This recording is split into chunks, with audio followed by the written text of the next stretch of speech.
You stand at this very moment, holding within yourself an incredible power that most people never fully recognize, a force so profound that when properly understood and applied, it can transform every single aspect of your existence. Yet here's the startling truth.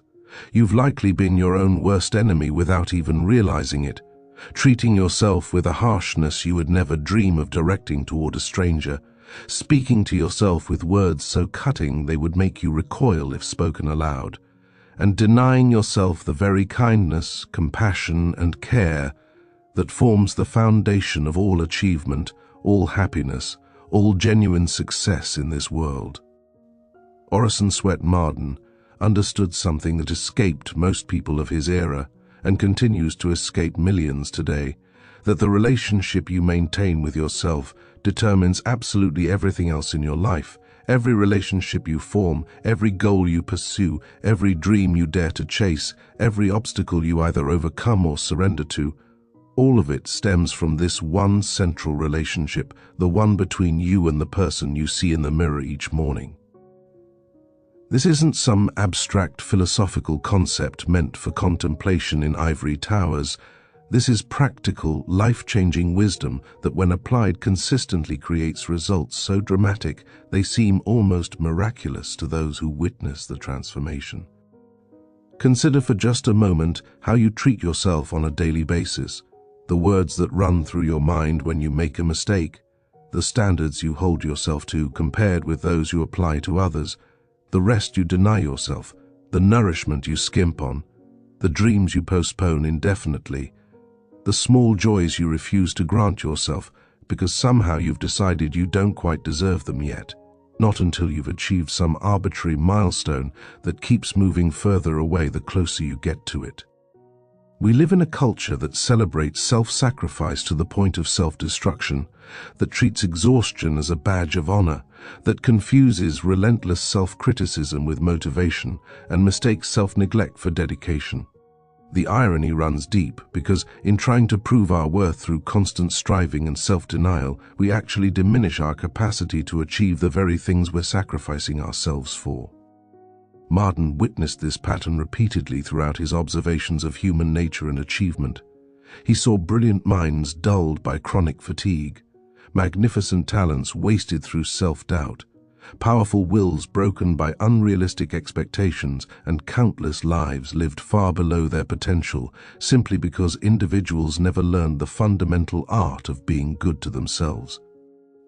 He saw people who would nurse a wounded animal back to health with patience and tenderness, while simultaneously driving themselves into the ground with criticism and impossible demands.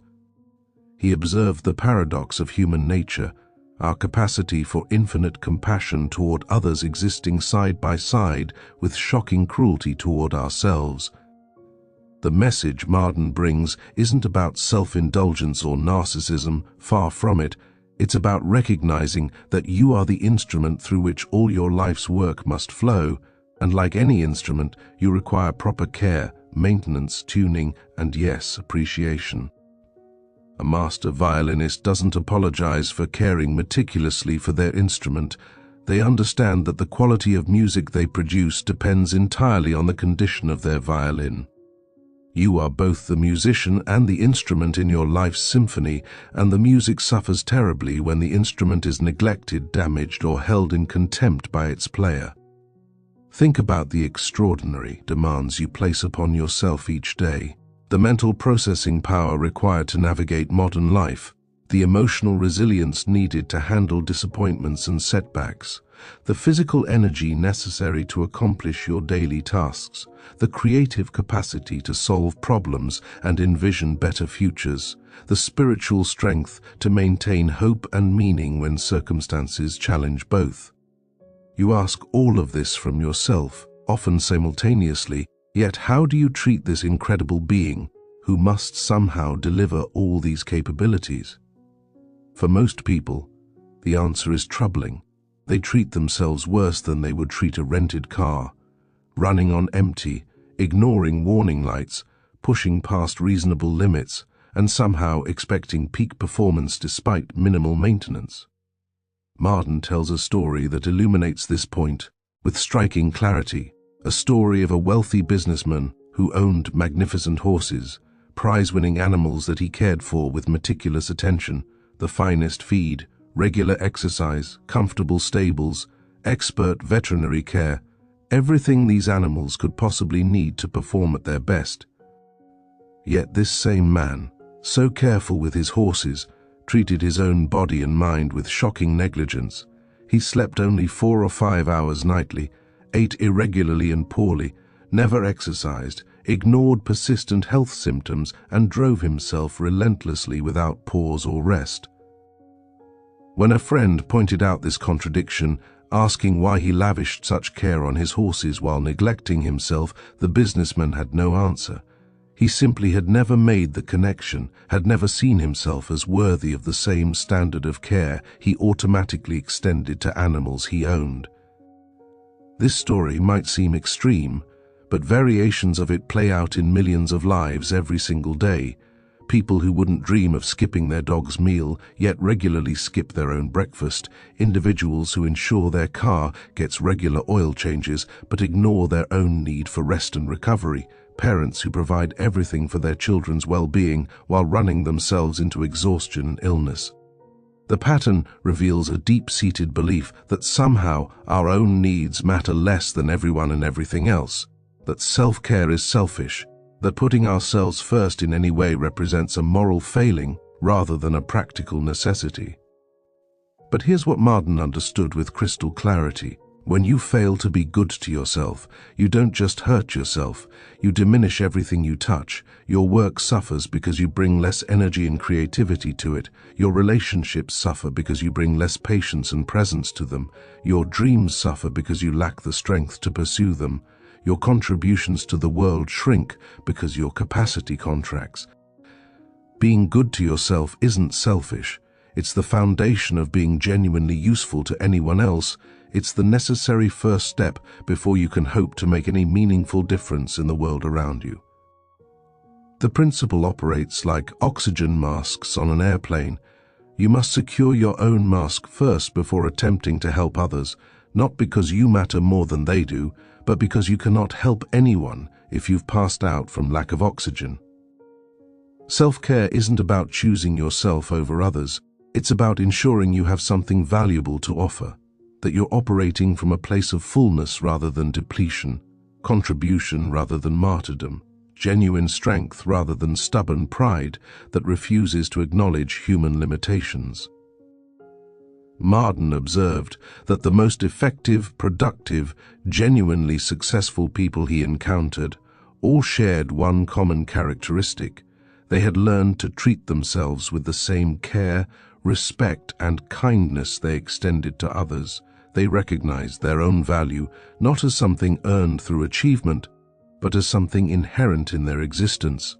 They understood that maintaining themselves in good condition physically, mentally, emotionally, and spiritually wasn't a luxury or an indulgence, but an absolute requirement for sustained effectiveness in any endeavor. Consider the physical dimension first, because it's the most obvious yet often the most neglected. Your body is the vehicle through which you experience everything in this life. Every joy, every achievement, every moment of beauty or connection, every contribution you make to the world requires a functioning body to deliver it. Yet how many people treat their bodies like disposable items, abusing them with poor food, insufficient sleep, excessive stress, lack of movement, and then wondering why they feel terrible, why their energy flags, why their health breaks down, why they can't seem to accomplish what they know they're capable of accomplishing. Marden emphasized that being good to yourself physically doesn't require perfection or obsessive health routines. It simply requires consistent basic care, adequate sleep, not as a luxury but as a biological necessity. The hours you spend sleeping are hours your body uses to repair, consolidate memories, process emotions, regulate hormones, and perform countless other essential functions that cannot happen while you're awake. Cutting your sleep short is like trying to build a house while someone keeps stealing your building materials. The foundation simply cannot be laid properly. He pointed out that nearly every physical and mental problem people experience worsens with insufficient sleep. Yet chronic sleep deprivation has become so normalized that people actually brag about how little sleep they need, wearing exhaustion as some perverse status symbol. Nutrition represents another area where being good to yourself creates compound returns. Your body is literally made from the food you consume, every cell, every tissue, every drop of blood, all built from the raw materials you put into your mouth. Feeding yourself well isn't about following restrictive diets or achieving some impossible ideal. It's about recognizing that quality fuel produces quality results, that your body deserves to be nourished, not just filled, that eating shouldn't be an afterthought, squeezed between more important activities, but rather honored as the essential act of self-care it truly represents. Movement, too, falls under this umbrella of physical self-care. The human body was designed for regular movement, for walking, climbing, reaching, bending, exerting itself in countless ways. Yet modern life often reduces us to sedentary beings who sit for hours upon hours, then wonder why our bodies ache, why our energy stagnates, why we feel disconnected from our physical selves. Being good to yourself means giving your body the movement it craves, not as punishment for eating or as a chore to be endured, but as a gift, as a celebration of what your body can do, as a natural expression of being alive in a physical form. Marden noticed that people who treated their bodies well, who prioritized sleep and nutrition and movement, didn't just feel better physically, they thought more clearly, handled stress more effectively, maintained better moods, and showed greater resilience in the face of challenges. The mind and body operate as an integrated system. What affects one inevitably impacts the other. Caring for your physical self creates the foundation for mental and emotional well-being, while neglecting physical needs undermines every other area of life. But being good to yourself extends far beyond the physical realm into the territory of mental and emotional care, and this is where many people who manage their physical health reasonably well completely fall apart. The way you speak to yourself matters profoundly. The constant stream of self-talk running through your mind all day shapes your reality more than almost any external factor. If that stream consists primarily of criticism, doubt, harsh judgment, and negative predictions, you're essentially poisoning yourself mentally, creating an internal environment so toxic that nothing healthy can grow there. Marden was struck by how differently people spoke to themselves compared to how they spoke to others. Watch someone make a mistake and notice the difference. If a friend makes an error, most people respond with understanding, maybe even humor. They might say something like, "Oh, well, everyone makes mistakes, don't worry about it, you'll do better next time." But let that same person make an identical mistake themselves and listen to their self-talk. "You idiot, how could you be so stupid? You always mess everything up. You're completely incompetent. You'll never get this right." The contrast is shocking when you really pay attention to it. This harsh self-criticism doesn't motivate better performance despite what many people believe. It actually undermines performance by creating anxiety, eroding confidence, and triggering defensive responses that make learning and growth more difficult. Imagine trying to learn a new skill while someone stands beside you, constantly criticizing every attempt, pointing out every flaw, predicting your failure, and reminding you of past mistakes. Would that environment help you learn faster and perform better, or would it make everything harder? Obviously the latter, yet this is exactly the environment countless people create internally through their self-talk.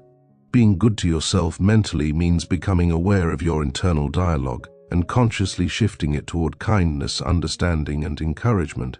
It means speaking to yourself the way you would speak to someone you genuinely care about, someone you want to see succeed and flourish. This doesn't mean lying to yourself or ignoring real problems. It means addressing challenges and mistakes with the same compassionate honesty you would bring to helping a friend, acknowledging what went wrong while maintaining faith in your ability to do better, learning from errors without defining yourself by them. Marden shared the example of a young woman who came to him in despair about her inability to make progress in her career. As they talked, it became clear that her real obstacle wasn't lack of ability or opportunity, but rather the relentless negative commentary she directed at herself. Every small setback became evidence of her fundamental inadequacy. Every success was dismissed as luck or accident. She had created such a hostile internal environment that her natural talents couldn't possibly flourish there. Marden worked with her to notice her self-talk and begin shifting it, not to blind optimism or false praise, but to the kind of balanced, encouraging perspective she would naturally offer a friend in similar circumstances. The transformation came gradually but powerfully, as she learned to catch herself in moments of harsh self-judgment and consciously choose kinder responses. Her confidence grew, her creativity emerged, opportunities she had been too intimidated to pursue suddenly seemed possible, and within a year her career had advanced further than in the previous 5 years combined. Nothing in her external circumstances had changed. The shift happened entirely in how she treated herself mentally, but that internal shift changed absolutely everything else. Emotional self-care represents another crucial dimension of being good to yourself, and here too most people demonstrate far more kindness to others than to themselves. When a friend is hurting, most people respond with compassion. They validate the pain, offer comfort, perhaps help find solutions. They don't dismiss the feelings or demand that the person simply get over it immediately. Yet when dealing with their own difficult emotions, many people do exactly that. They judge themselves for feeling sad or anxious or angry. They try to suppress or ignore emotional pain. They criticize themselves for not being stronger, happier, more positive. Marden recognized that emotions are information, messengers trying to tell us something important about our needs, our boundaries, our values, our circumstances. Treating yourself well emotionally means listening to these messengers rather than shooting them. It means allowing yourself to feel what you feel without adding judgment on top of the feeling itself. It means recognizing that all emotions, even difficult ones, serve a purpose and deserve acknowledgement. You can feel sad without being weak, anxious without being defective, angry without being bad. The feeling itself is just information. What matters is how you respond to it. Being good to yourself emotionally also means setting appropriate boundaries, saying no when you need to, removing yourself from toxic situations when possible, limiting exposure to people or environments that consistently leave you feeling drained or diminished. Many people struggle terribly with boundaries because they've been taught that their own feelings and needs don't matter as much as keeping others comfortable, that they should be endlessly available, endlessly accommodating, endlessly patient, regardless of the cost to their own well-being. This is a recipe for resentment, exhaustion, and eventual breakdown. Marden told of a physician who nearly lost his health entirely because he couldn't set boundaries with patients. He gave out his personal number, took calls at all hours, extended appointments indefinitely, and never took time off because he felt obligated to be available whenever anyone needed him. His dedication seemed admirable until the day he collapsed from exhaustion and stress, forcing him to take months away from his practice entirely, leaving his patients without access to him anyway. Had he treated himself better all along, setting reasonable boundaries that protected his own well-being, he could have sustained his practice indefinitely. Instead, his refusal to be good to himself created the very situation he was trying to prevent, his complete unavailability to those who needed him. The lesson applies universally.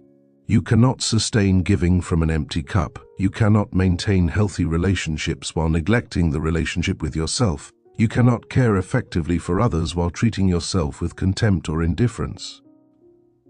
Boundaries aren't selfish. They're the framework that makes sustained generosity possible.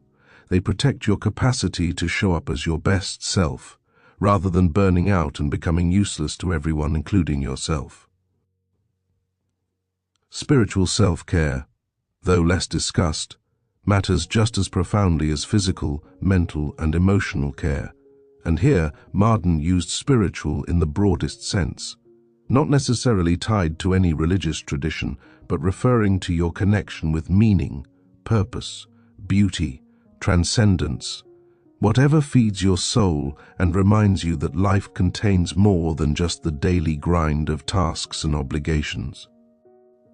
Being good to yourself spiritually means making space for whatever nourishes this dimension of your being, whether that's time in nature, creative expression, meditation or prayer, engaging with art or music, philosophical contemplation, service to others, or simply moments of stillness and presence. Modern life tends to crowd out these spiritual practices, always another email to answer, another task to complete, another obligation demanding attention, until days blur into weeks and weeks into months, and you realize you haven't done any of the things that actually feed your soul, that remind you why you're here, that connect you with something larger than your individual concerns. This spiritual starvation shows up as a kind of hollow feeling, a sense that life is passing you by, that you're going through motions without really being present, that despite checking off tasks you're somehow missing the point. Marden believed that treating yourself well spiritually required conscious intention, deliberately carving out time for whatever practices or experiences connected you with meaning and beauty, protecting that time as fiercely as you would protect any other essential appointment. He noticed that people who maintained these spiritual practices, whatever form they took, showed greater resilience during difficulties, maintained clearer perspective on what actually mattered, and generally lived with more peace and contentment, regardless of external circumstances. One story Marden shared involved a businessman who had achieved everything he thought he wanted: wealth, status, a successful company, a beautiful home, yet found himself feeling empty and disconnected, going through his days on autopilot, successful by every external measure but internally impoverished. In conversation, Marden asked him what he had loved doing before his career consumed his life. The man's face lit up as he recalled his passion for painting, something he hadn't touched in over a decade because there was always something more important, more urgent, demanding his attention. Marden challenged him to commit to painting for just 1 hour each week, no matter what else was happening, to treat that hour as sacred time for feeding his soul. The man was skeptical that such a small thing could make any difference, but agreed to try. Within a month he reported feeling more alive than he had in years. That 1 hour of painting had reconnected him with a part of himself he thought he'd lost forever, and the energy and joy from that practice spilled over into every other area of his life, improving his relationships, his work, his overall sense of well-being. 1 hour per week of being good to himself spiritually had transformed his entire existence. This principle of treating yourself well extends into how you manage your time and energy, recognizing that both are finite resources that require stewardship rather than exploitation. Being good to yourself means acknowledging your limits, understanding that you cannot do everything, be everywhere, meet everyone's expectations, and that attempting to do so leads not to heroic achievement, but to diminished effectiveness across all domains. It means making conscious choices about where you direct your attention and energy, rather than simply reacting to whatever screams loudest. Marden observed that the most effective people he knew were often not the busiest. They were the ones who had learned to focus their energy strategically on what truly mattered, while letting go of the rest. They said no to good opportunities in order to say yes to great ones. They protected their time and attention as valuable resources, rather than treating them as unlimited. They understood that you can do anything but not everything, and that trying to do everything means doing nothing particularly well. This selective focus requires being good to yourself by releasing the impossible burden of trying to please everyone, meet every expectation, seize every opportunity. The people-pleasing impulse runs deep in many individuals. This desperate need for approval that drives them to contort themselves into whatever shape they think others want, abandoning their own needs, preferences, and authenticity in the process.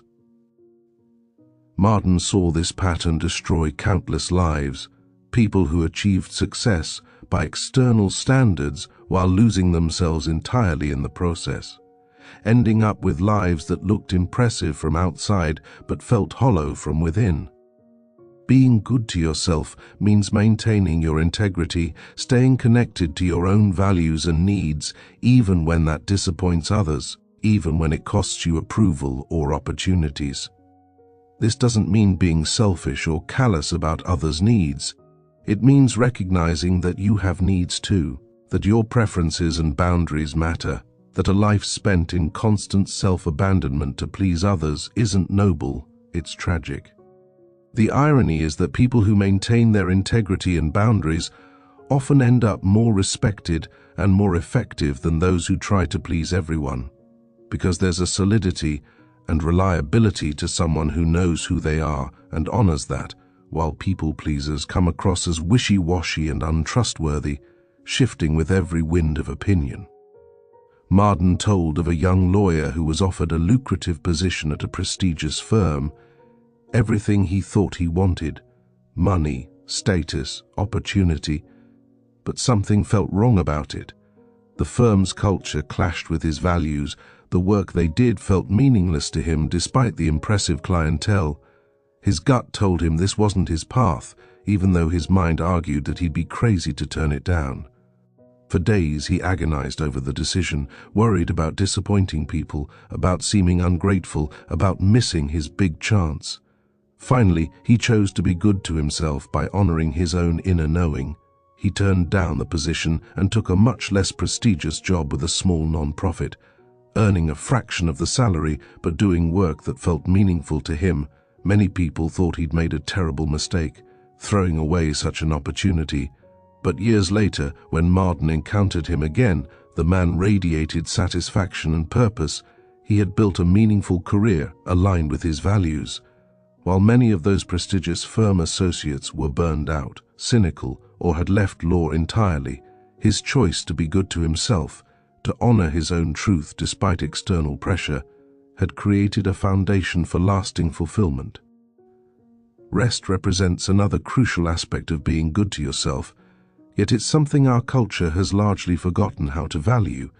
We live in a time that glorifies constant productivity, hustle culture that treats rest as laziness, systems that measure worth by output, environments that demand ever-increasing efficiency without acknowledging human need for downtime, recovery, restoration. Marden would be appalled by modern work culture's treatment of rest, by the way people brag about all-nighters and working weekends, by the guilt people feel about taking vacations or even lunch breaks. Being good to yourself means recognizing that rest isn't the opposite of productivity, it's what makes productivity possible, that you cannot sprint indefinitely without collapsing, that recovery periods aren't optional luxuries but necessary components of any sustainable endeavor. Athletes understand this principle intuitively. They know that rest days are when their bodies actually build strength, that training without recovery leads to injury and declining performance. Yet somehow in other domains people think they can push relentlessly without consequence. The consequences show up eventually: burnout, illness, mental health crises, relationship breakdowns, work that suffers in quality despite increased hours, creativity that dries up, joy that evaporates from activities that once brought pleasure. These are all symptoms of failing to be good to yourself by honoring your need for rest and recovery. Marden emphasized that true rest means more than just sleep. Though sleep is foundational, it also means time when you're not producing, not achieving, not trying to get anywhere or become anyone, simply being, allowing yourself to exist without purpose or agenda. This kind of rest terrifies many people because they've built their entire identity around doing, around achievement, around constant forward motion, so stopping feels like dying, like if they're not moving forward they must be falling behind, like rest is wasted time that could be spent on something productive. But this mindset confuses motion with progress, activity with effectiveness, and eventually it destroys the very capacity for genuine productivity it claims to maximize. Marden shared the story of a writer who drove himself relentlessly, writing every day without exception, pushing through fatigue, illness, lack of inspiration, determined to maintain his daily word count no matter what. For years this approach seemed to work. He produced book after book, built a successful career, proved his discipline and dedication. Then one day he sat down to write and found he had nothing to say.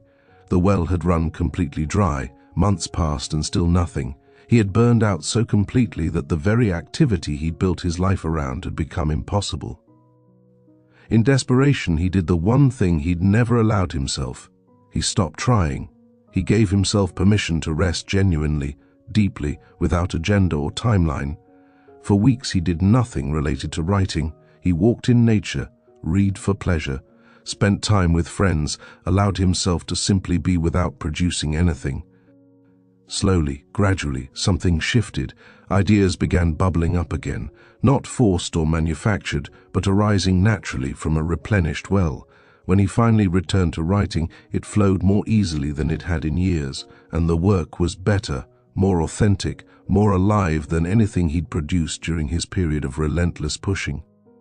Being good to yourself also means celebrating your victories, acknowledging your progress, taking genuine pleasure in what you've accomplished rather than immediately moving the goalposts and focusing on what's still lacking. Many people have a terrible habit of discounting their own achievements. Whatever they've done somehow doesn't count, doesn't measure up, isn't good enough to warrant celebration or satisfaction. They've achieved something they once thought impossible, but now it seems ordinary, so they set a new goal and feel inadequate all over again for not having reached it yet. This pattern creates a psychological treadmill where satisfaction is always just ahead, always conditional on the next achievement, and therefore never actually arrives. It's a form of self-cruelty masquerading as motivation, and it doesn't work. It doesn't drive you to greater heights. It just makes you miserable while undermining the confidence and joy that would actually fuel better performance.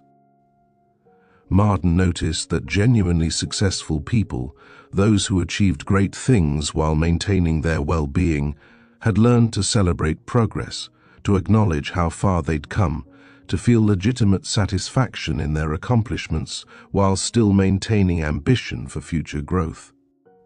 The two aren't mutually exclusive. You can be proud of what you've done while still wanting to do more. You can celebrate where you are while continuing to move forward. In fact, that combination is far more powerful than constant self-criticism, because celebration reinforces what's working, builds confidence, and creates positive associations with the effort required for achievement.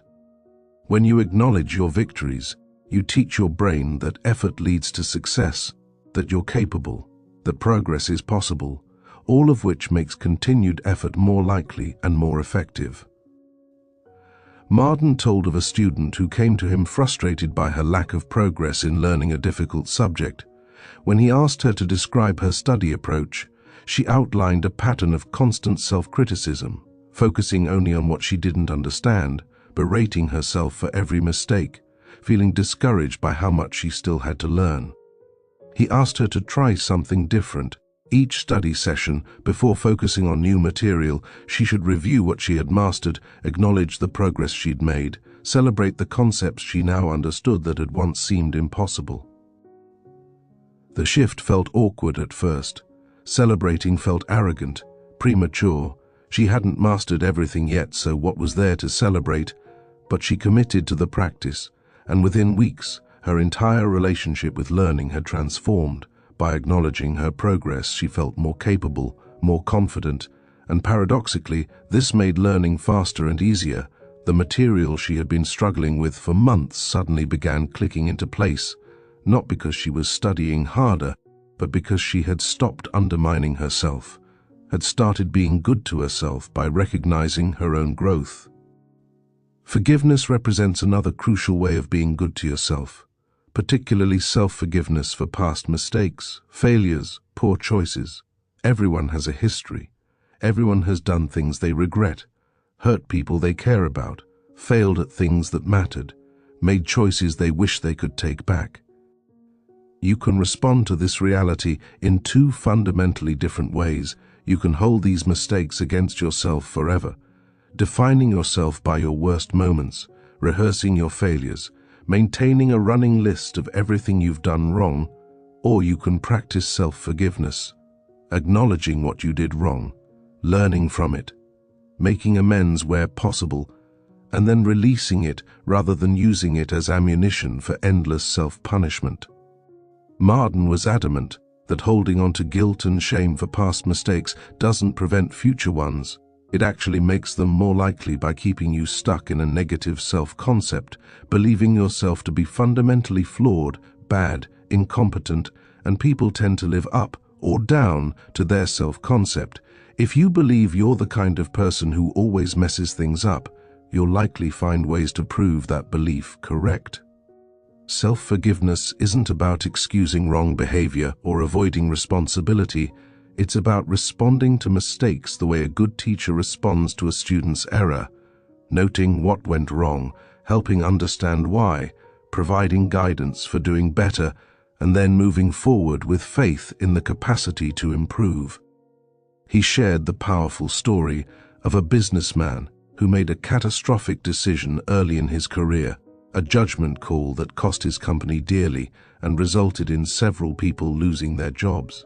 For years he carried this mistake like a millstone, punishing himself mentally every day, unable to forgive himself despite having learned from the experience and built a subsequent track record of excellent decisions. The guilt had become part of his identity, and it colored everything he did, making him tentative, risk-averse, diminished. Finally, through work with a counselor, he began the process of self-forgiveness, really examining what had happened, acknowledging the limitations of his knowledge at the time, recognizing that he had genuinely tried to make the best decision with the information available, understanding that everyone makes mistakes and one error doesn't define an entire life.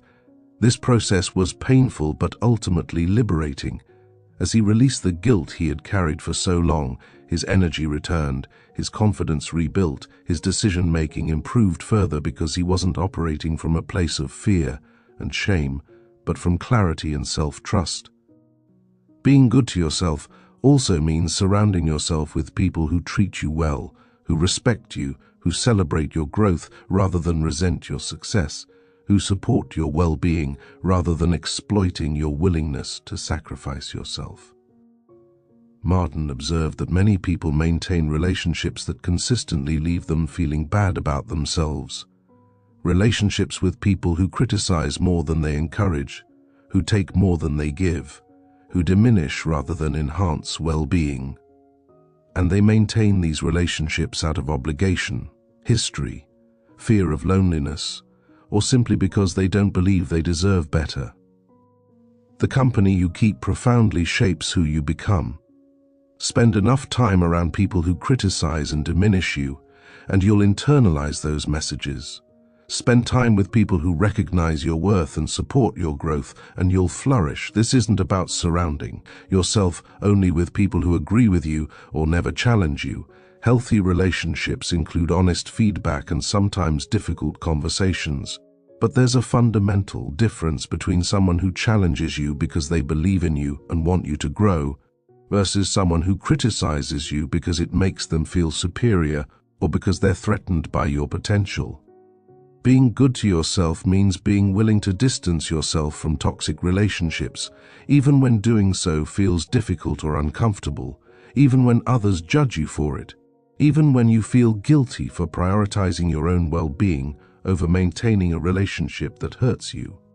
Marden acknowledged that this could mean limiting contact with family members, ending friendships that have run their course, leaving romantic relationships that no longer serve anyone. These are painful decisions, but sometimes necessary ones, and choosing to protect yourself from consistent mistreatment isn't selfish. It's an act of basic self-respect. He knew of a young woman who maintained a friendship from childhood despite the fact that this friend constantly criticized her, belittled her achievements, competed with her about everything, and generally made her feel terrible about herself. When asked why she continued the friendship, she said they'd been friends for so long. She felt obligated to maintain the relationship despite how it made her feel. She kept hoping the friend would change, become more supportive, but years passed and the pattern only intensified. Finally, after a particularly hurtful interaction, she decided to be good to herself by ending the friendship. She had an honest conversation explaining her decision, then created distance despite the friend's anger and manipulation. The immediate aftermath felt terrible: guilt, self-doubt, loneliness. But within weeks, she noticed something remarkable. She felt lighter, freer, more like herself. The constant low-level anxiety she'd felt around this friend disappeared. Her confidence grew. She realized how much energy she'd been spending managing this toxic relationship, energy now available for more positive pursuits. Ending the friendship had been an act of self-care that opened space for healthier relationships to develop. Gratitude represents another powerful way of being good to yourself. Though it might not seem obvious at first how gratitude relates to self-care, but the practice of regularly acknowledging what you appreciate in your life, what's working, what brings you joy, creates a mental environment far more conducive to well-being than constant focus on what's lacking, what's wrong, what still needs fixing. Marden noticed that people who maintained regular gratitude practices, whether formal like keeping a gratitude journal or informal like taking a moment each day to notice what they're thankful for, showed greater resilience, better moods, and more satisfaction with their lives, regardless of circumstances. This isn't about toxic positivity or pretending difficulties don't exist. It's about balance, about not allowing the challenges to completely overshadow the good that also exists. Your life contains both struggle and blessing, both difficulty and beauty. Choosing to notice and appreciate the positive isn't denial of the negative. It's refusal to let the negative colonize all your attention and define your entire experience. Being good to yourself means feeding your mind a balanced diet of information, acknowledging challenges while also recognizing gifts, noticing what needs improvement while appreciating what already works. Marden shared that in his own life, establishing a practice of evening gratitude had profoundly impacted his well-being. Each night before sleep, he would recall 3 things from the day he felt grateful for. Some days this came easily, other days he had to search for small things: a kind word, a moment of beauty, a problem solved. But the consistent practice trained his mind to notice positive elements rather than dwelling only on difficulties. This didn't make his challenges disappear, but it changed his relationship to them. They became part of a larger picture rather than the entire picture. Difficulties existed within a context that also included much worth appreciating. Being good to yourself requires understanding the difference between self-care and self-indulgence, because critics of self-care sometimes conflate the two, suggesting that taking care of yourself means being lazy, avoiding responsibility, indulging every whim regardless of consequences. But genuine self-care is almost the opposite. It's about maintaining yourself in condition to fulfill your responsibilities effectively, to show up as your best self, to sustain your capacity for contribution over the long term, rather than burning bright briefly and flaming out. Self-indulgence tends to feel good in the moment, but creates problems later. Eating an entire cake, avoiding all difficult tasks, spending money you don't have. These might provide temporary pleasure, but they don't actually care for your well-being. Genuine self-care might sometimes involve short-term discomfort for long-term benefit. Going to bed early when you'd rather stay up, exercising when you'd rather sit, having a difficult conversation rather than avoiding it. These acts serve your genuine well-being even though they're not always immediately pleasant. Marden emphasized that being good to yourself means taking a long-term view of your well-being, making choices that serve your future self, not just your present comfort. This requires wisdom and self-knowledge, understanding what you genuinely need versus what you might want in the moment, a skill that develops with practice and honest self-reflection. The question to ask isn't always, what would feel good right now, but rather, what choice would I thank myself for tomorrow, next week, next year? Sometimes being good to yourself means pushing through difficulty toward a goal that matters to you, not because you're being harsh with yourself, but precisely because you care about yourself. You care about becoming who you're capable of becoming, about developing your potential, about living a life aligned with your values. The effort serves your growth and therefore your well-being, even when it's challenging. The difference between this and self-cruelty lies in the intention and the balance. You push yourself with encouragement and faith in your capacity, not with contempt and impossible standards, and you balance effort with adequate rest and recovery. Another crucial aspect of being good to yourself involves learning to receive, to accept help, compliments, kindness, gifts from others. Many people who excel at giving struggle terribly with receiving. They deflect compliments, refuse help, feel uncomfortable accepting gifts, minimize their needs, and essentially close themselves off from the nourishment that comes through connection with others.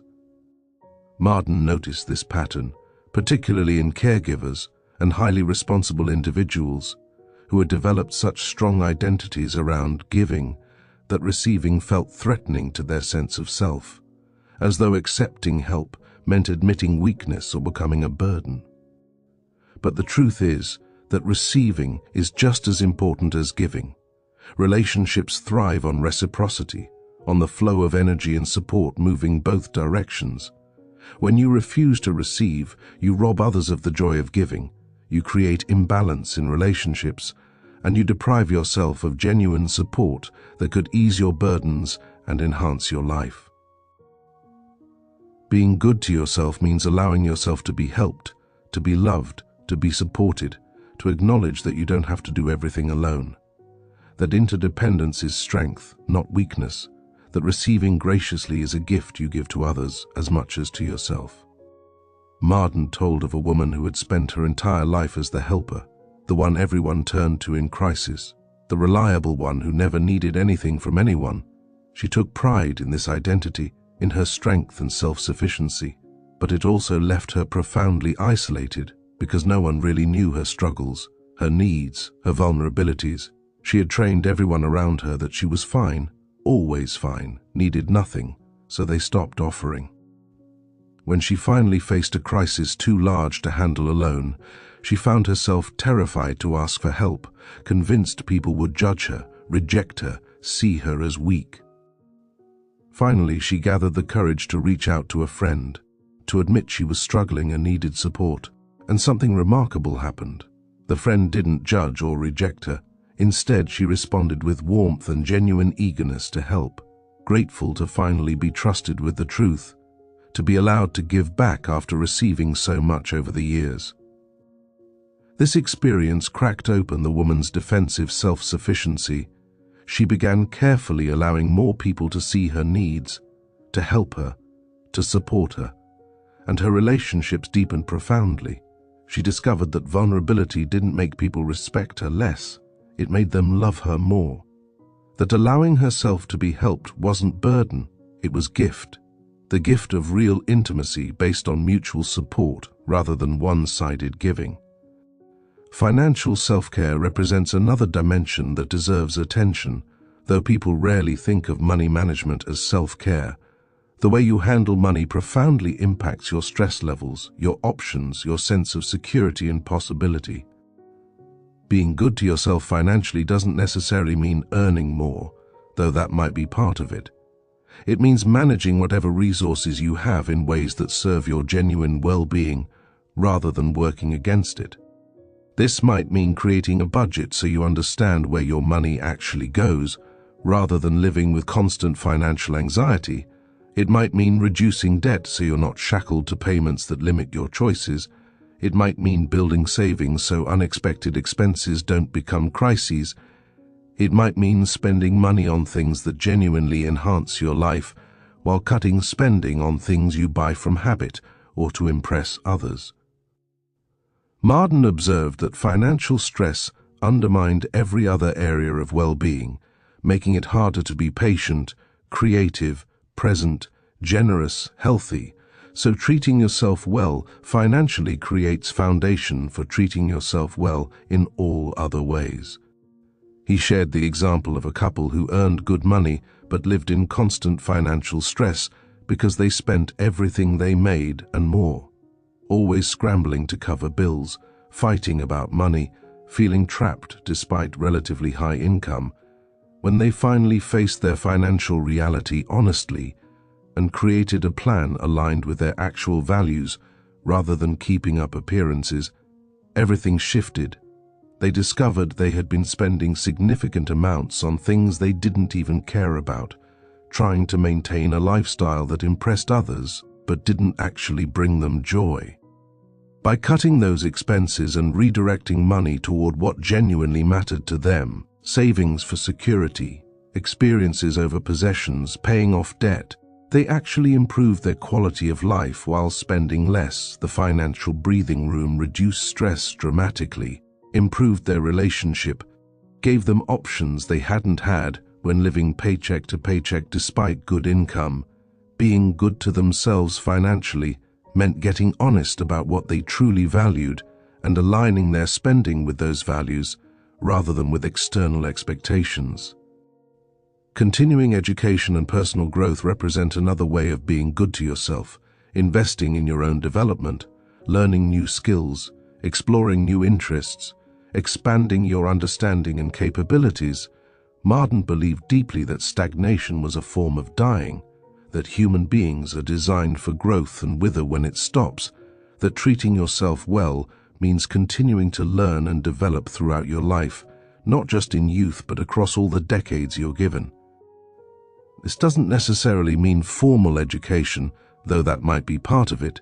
It means maintaining curiosity, reading widely, trying new things, stepping outside your comfort zone periodically, challenging yourself to grow in ways that interest you. The specifics matter less than the orientation toward growth, the refusal to become fixed and finished, the recognition that you remain a work in progress, always capable of learning more, becoming more, evolving further.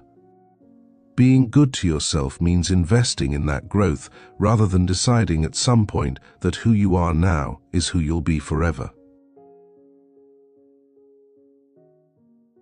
Marden knew a man who at age 55 decided to learn to paint despite having no artistic background or apparent talent. People thought it was foolish, that he'd just embarrass himself, that he should stick to what he knew, but he pursued it anyway, taking classes, practicing regularly, being gentle with himself about the terrible early attempts, celebrating small improvements, treating the learning process as an adventure rather than a test. By 60, he was creating work he felt genuinely proud of, had developed a whole new community through art classes and exhibitions, had discovered capacities within himself he never knew existed.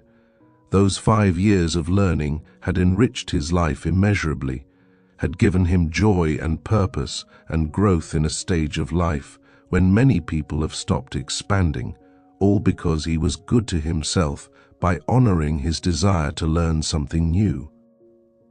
Setting appropriate goals represents another aspect of being good to yourself, because the wrong goals pursued in the wrong way create suffering rather than satisfaction. Marden observed that many people set goals based on what they think they should want, what would impress others, what fits some external definition of success, rather than what genuinely aligns with their values, interests, and authentic desires.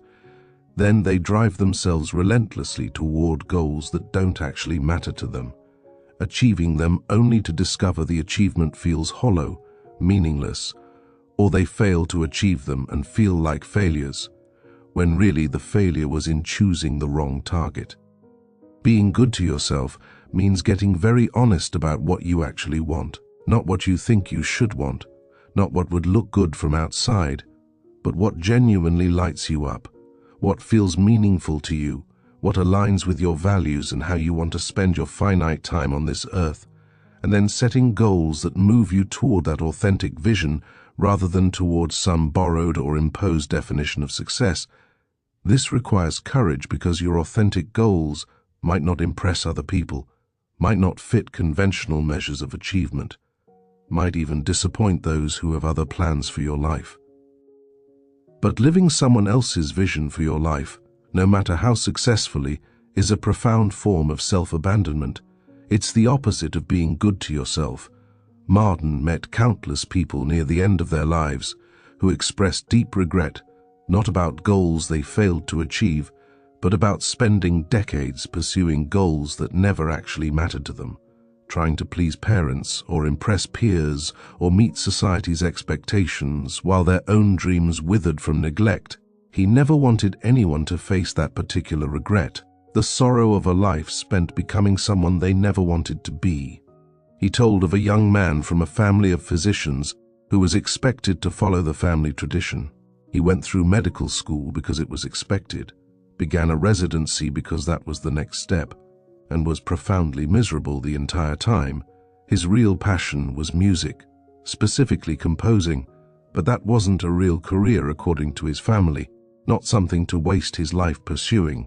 For years he tried to make himself want medicine, tried to convince himself his family was right, tried to be good by meeting their expectations, but he was slowly dying inside.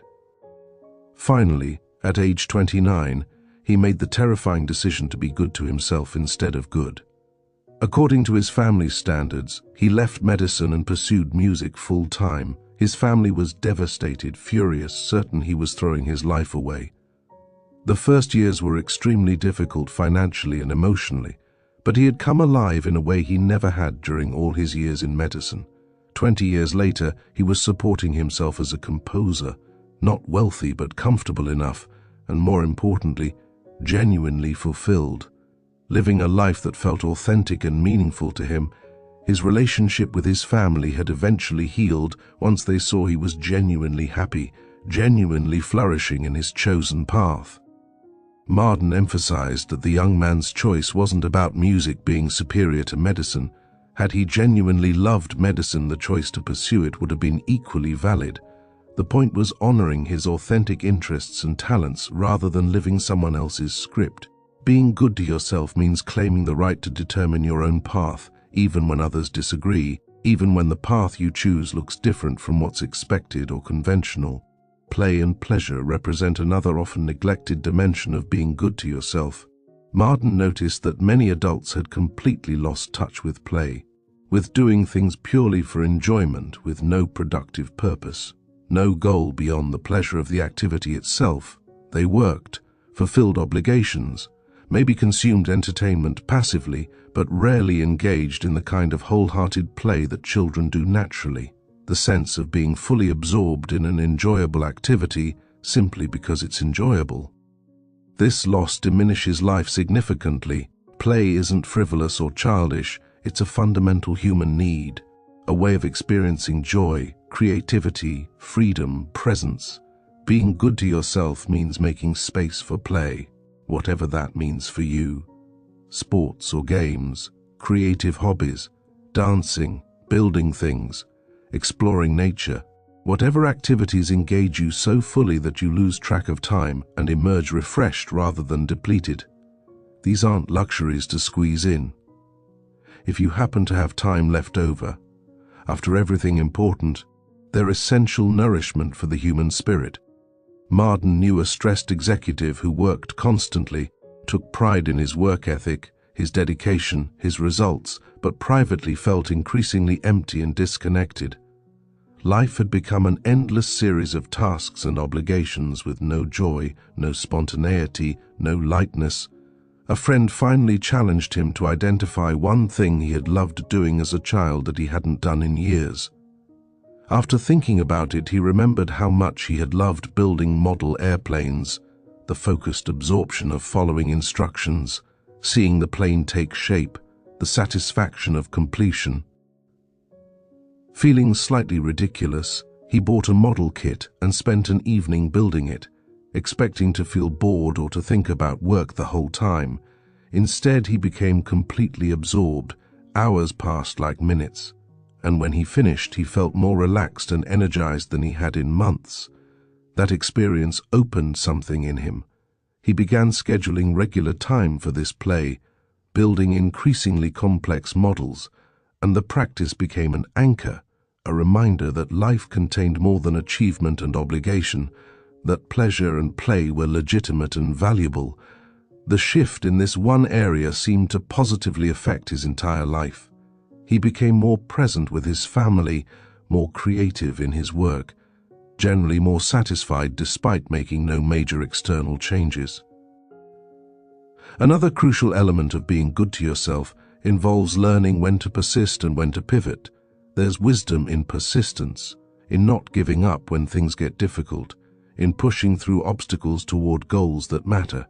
But there's also wisdom in recognizing when something genuinely isn't working, when continued effort is just throwing good energy after bad, when the path you're on doesn't lead where you actually want to go. Distinguishing between these requires honest self-assessment and courage to change course when necessary. Marden observed that many people persisted in situations that were clearly wrong for them, jobs that made them miserable, relationships that had run their course, goals that no longer resonated. Simply because they had invested so much already, they felt they had to see it through, had to make it work somehow. To quit felt like failure, like admitting defeat, so they ground away for years at endeavors that brought them no joy and served no purpose, except avoiding the admission that circumstances had changed or they had made a mistake. Being good to yourself sometimes means cutting your losses, acknowledging that something isn't working, and having the courage to stop, to change direction, to try something else. This isn't failure, it's wisdom. It's treating yourself with enough respect to refuse to waste years on something that doesn't serve you, just to avoid feeling like you quit. Your life is too precious, your time too finite, to spend it on paths that lead nowhere you want to go, just because you already started walking that direction. He shared the story of a woman who had invested 7 years writing a novel that she increasingly realized wasn't working. The premise had excited her initially, but the execution had gone wrong somewhere, and despite years of revision, she couldn't fix it. Every objective reader told her the same thing. The book had fundamental problems that revision couldn't solve, but she had invested so much time that quitting felt impossible. She kept grinding away, increasingly miserable, unable to move forward, but unwilling to let go. Finally, after a particularly devastating feedback session, she made a decision. She would set this novel aside, perhaps permanently, and start something new. The decision felt both terrifying and liberating, all that time wasted, but also freedom to create something new, something better, something that actually excited her. Being good to herself meant honoring the truth that this project wasn't working, rather than sacrificing more years to sunk costs. She wrote another novel in 18 months. It was published successfully, launched her career, none of which could have happened if she'd remained stuck trying to salvage the unsalvageable first book. Environmental self-care deserves mention as well. The spaces you inhabit affect your well-being more than you might realize. Being good to yourself means creating environments that support you rather than undermine you, whether that's your home, workspace, or other places you spend significant time. This doesn't require wealth or designer aesthetics. It requires attention to how spaces make you feel and willingness to make them work better for you.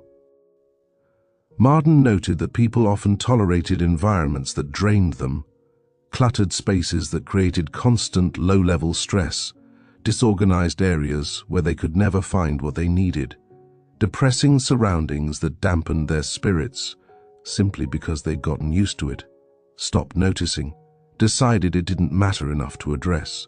But environments matter profoundly. They affect mood, energy, creativity, clarity. Spending time in spaces that feel good supports your well-being, while spending time in spaces that feel bad undermines it. Being good to yourself might mean decluttering your home, creating order that reduces stress and helps you function better. It might mean adding plants or art or better lighting to make space feel more alive and pleasant. It might mean rearranging furniture to improve flow and functionality. It might mean creating a dedicated space for activities you enjoy. Small changes to environment can create surprisingly large impacts on daily well-being, and you deserve to inhabit spaces that support rather than undermine you.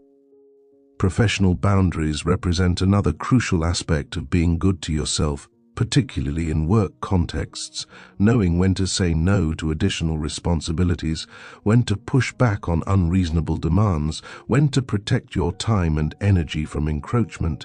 Many people struggle with workplace boundaries, feeling obligated to accept every assignment, work every hour requested, sacrifice personal time for work demands, fearing that setting limits will be seen as lack of commitment or make them vulnerable to being replaced.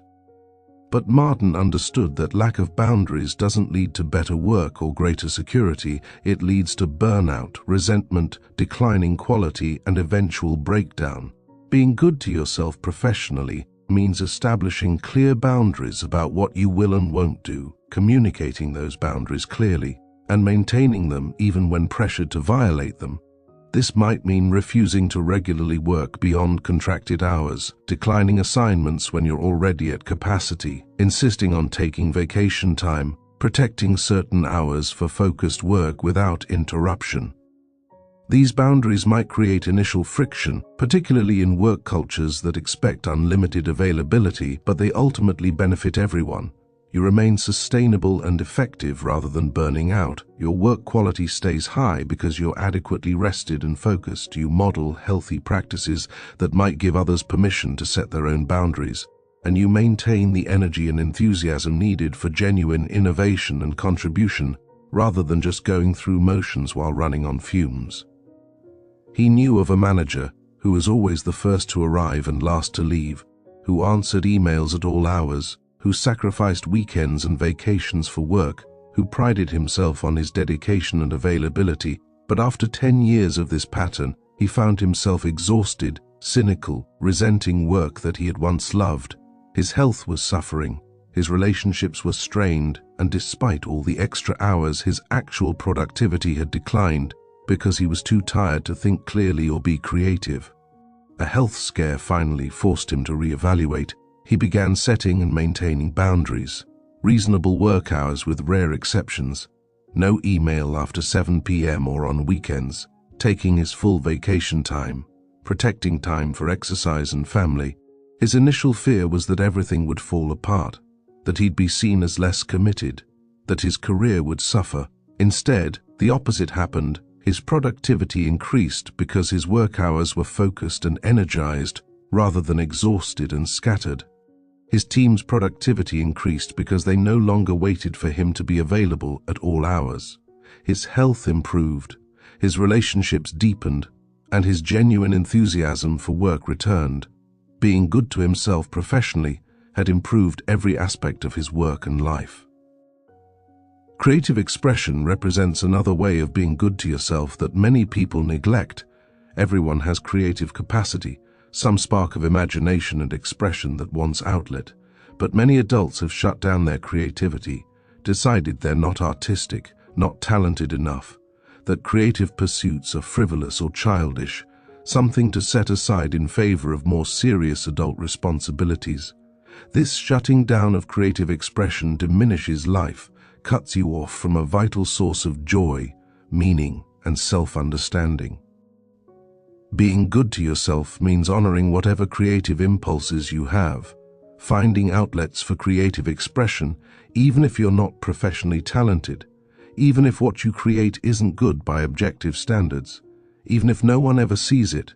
The value of creative expression isn't in the product but in the process, in the experience of making something, of bringing something new into existence, of expressing what's inside you in tangible form, whether that's through traditional arts like painting or music or writing, or through less conventional channels like cooking, gardening, decorating, building, whatever allows you to create rather than just consume. Marden observed that people with regular creative outlets showed greater resilience, better problem-solving abilities, more balanced emotions, and deeper satisfaction with life than those who lived entirely in analytical, productive modes without creative expression. Creativity exercises different mental muscles, provides different satisfactions, connects you with parts of yourself that rational, goal-oriented activity doesn't access, and denying this dimension of your nature creates a kind of starvation, even if you can't quite name what's missing. A particularly poignant story involved an accountant who had spent 40 years in a highly analytical career, good at his work, but feeling increasingly like something essential was missing from his life. In retirement, he took a pottery class on a whim. Having never done anything remotely artistic, those first classes were humbling, his hands clumsy, his creations lopsided and crude. But something in him woke up, the tactile pleasure of working with clay, the meditative focus required, the satisfaction of creating physical objects with his own hands. He became completely absorbed in pottery, spending hours in his garage studio, not trying to become a professional potter, but simply enjoying the creative process. Years later, he reflected that pottery had saved his retirement, had given him purpose and joy, and continued growth when he might have just withered.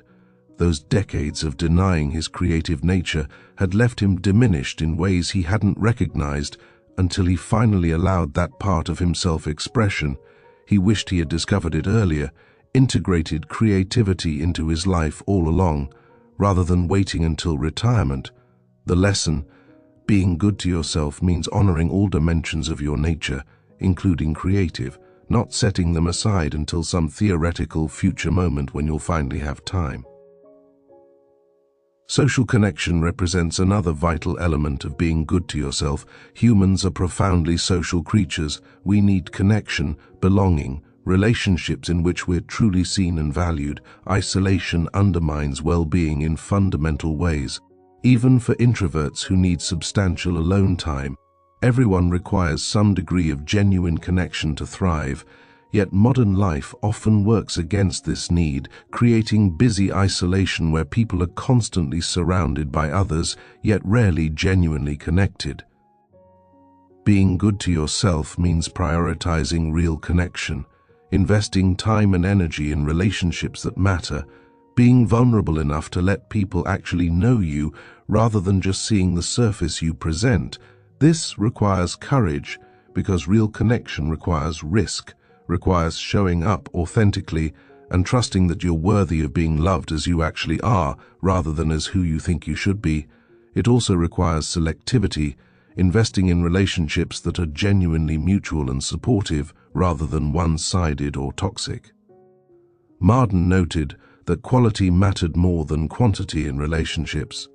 One deep friendship where you could be completely yourself was worth more than dozens of superficial connections. Being good to yourself meant cultivating the kinds of relationships where you felt safe, valued, encouraged to grow, supported in struggles, celebrated in victories, and where you could offer the same to others. Reciprocal relationships where care flowed both directions rather than you always giving or always taking. He shared the observation that many people's relationship struggles stemmed from not being good to themselves in relationships, tolerating poor treatment, ignoring their own needs, suppressing their authentic selves to maintain connection, operating from such fear of abandonment that they'd rather be in bad relationships than no relationship. This pattern guaranteed suffering and prevented the kind of genuine connection humans actually need. Because you cannot be genuinely close to someone while hiding your true self. Real intimacy requires authenticity, requires being good to yourself by showing up honestly and expecting to be treated well. Intellectual self-care matters too, feeding your mind with quality input, engaging with ideas, challenging yourself mentally. This doesn't necessarily mean academic study, though it might. It means staying mentally engaged and curious, rather than allowing your mind to stagnate or filling it exclusively with junk, mindless entertainment, toxic social media, constant news consumption that just makes you anxious without informing or empowering you. Your mind needs nourishment the way your body needs nutrition.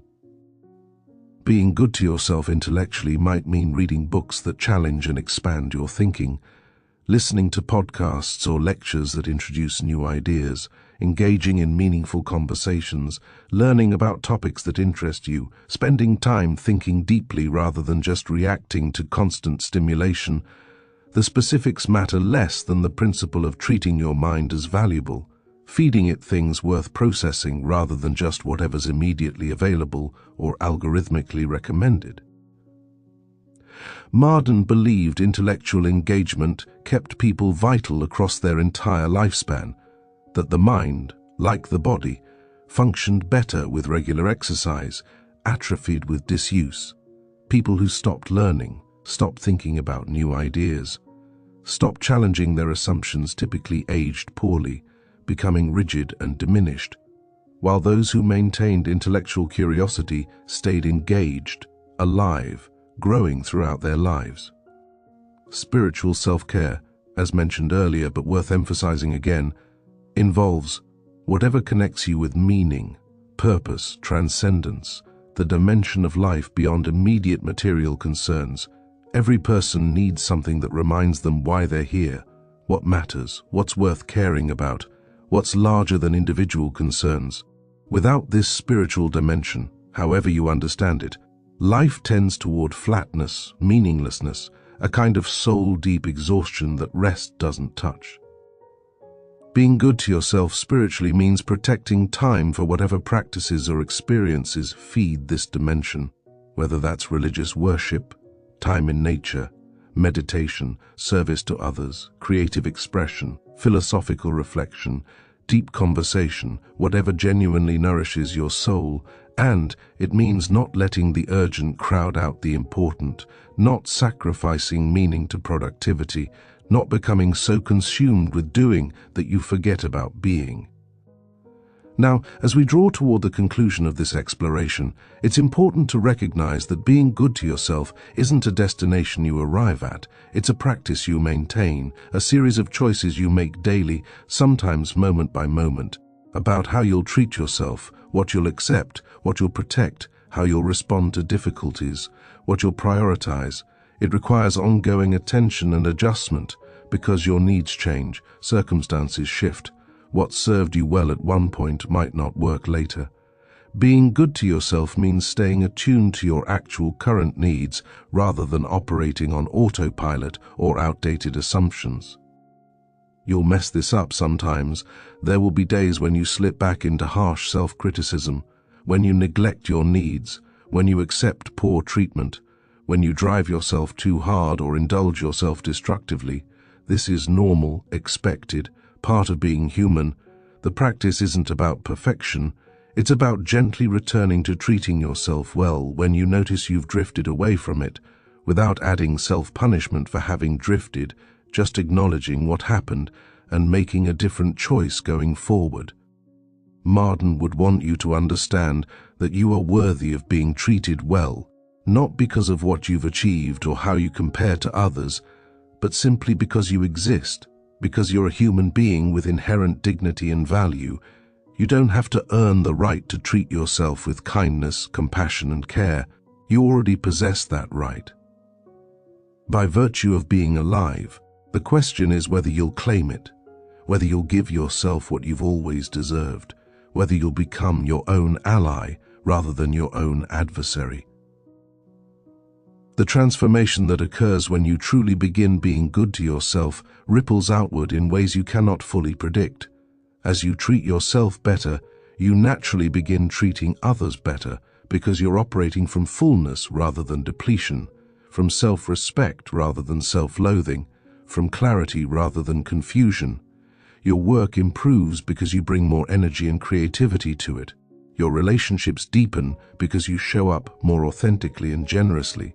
Your resilience increases because you have reserves to draw on, rather than running constantly on empty.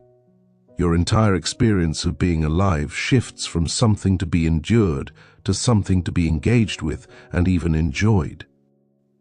This isn't magic or wishful thinking, it's natural consequence. When you maintain yourself in good condition physically, mentally, emotionally, and spiritually, when you speak to yourself with kindness, set appropriate boundaries, honor your needs, celebrate your progress, forgive your mistakes, surround yourself with people who treat you well, make space for rest and play and creativity and meaning, you create conditions where you can actually flourish rather than just survive. You become more of who you're capable of being. You access capacities that were always there but couldn't emerge through the fog of self-neglect and self-criticism. The world needs you at your best, not burned out, diminished, running on fumes, barely hanging on. The contributions you're here to make, whatever they are, require you to be well, to be strong, to be clear, to be energized, to be whole. You cannot give what you don't have. You cannot create from emptiness. You cannot love others well while despising yourself. You cannot make your unique mark on the world while treating yourself with contempt. Being good to yourself isn't selfish. It's essential preparation for being genuinely useful. Before we close, I want to ask you to please like and subscribe to Audiobook Library. It truly helps our channel grow and allows us to continue bringing you valuable content like this that can transform your life and perspective.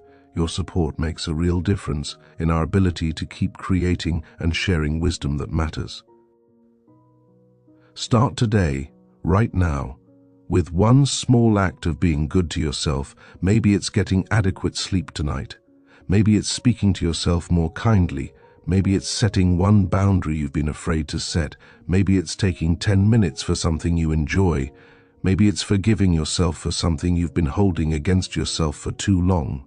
The specifics matter less than the intention, the choice to begin treating yourself as someone worthy of care, because you are worthy. You always have been. It's time you started believing that and acting accordingly. The message Orison Swett Marden brings across more than a century still resonates with power and truth today. Be good to yourself. Not someday when you've earned it. Not after you've achieved enough or changed enough or proved enough. Now, today, exactly as you are. With all your flaws and failures and fears and frustrations, you deserve to be treated well. By others, yes, but especially by yourself. Especially by the one person who will be with you every single moment of your life, from your first breath to your last. That relationship, the one with yourself, deserves your very best effort, your kindest attention, your most patient understanding.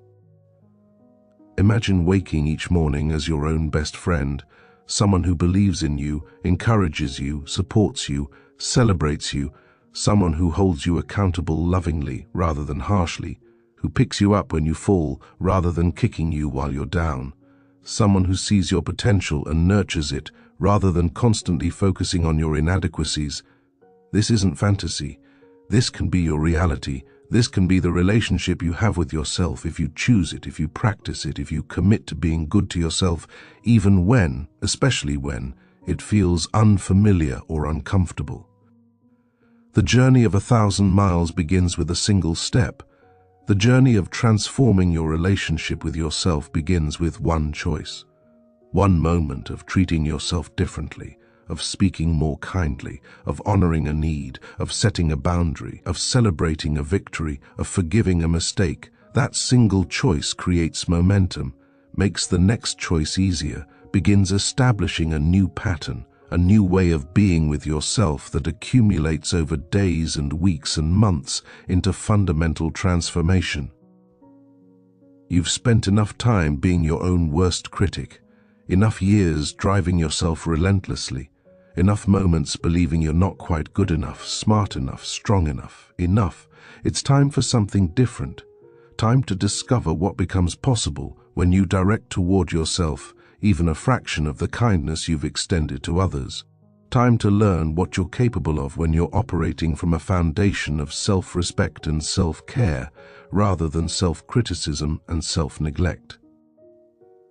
Marden's wisdom calls across the years, inviting you into a better way, a more sustainable way, a more joyful way, the way of being good to yourself, not as indulgence but as foundation, not as selfishness but as wisdom, not as weakness but as strength.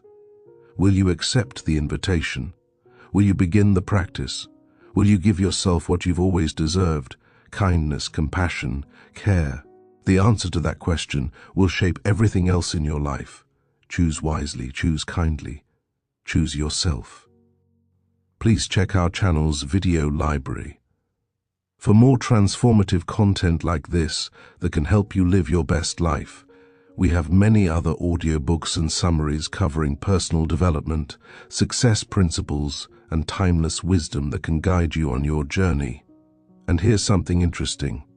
97% of our viewers haven't subscribed to our channel yet. If you've found value in this content, please consider being part of the 3% who do subscribe. It helps us tremendously and ensures you don't miss future content that could change your perspective and your life. The choice to be good to yourself, truly good to yourself, represents one of the most important decisions you'll ever make. It's the choice that makes all other choices easier, the foundation upon which everything else is built, the key that unlocks doors you didn't even know were closed. You deserve a life where you're not constantly at war with yourself, where you're your own ally rather than your own enemy, where you treat yourself at least as well as you treat others. That life is available to you, starting right now, in this very moment. All you have to do is choose it, practice it, commit to it, and everything begins to change.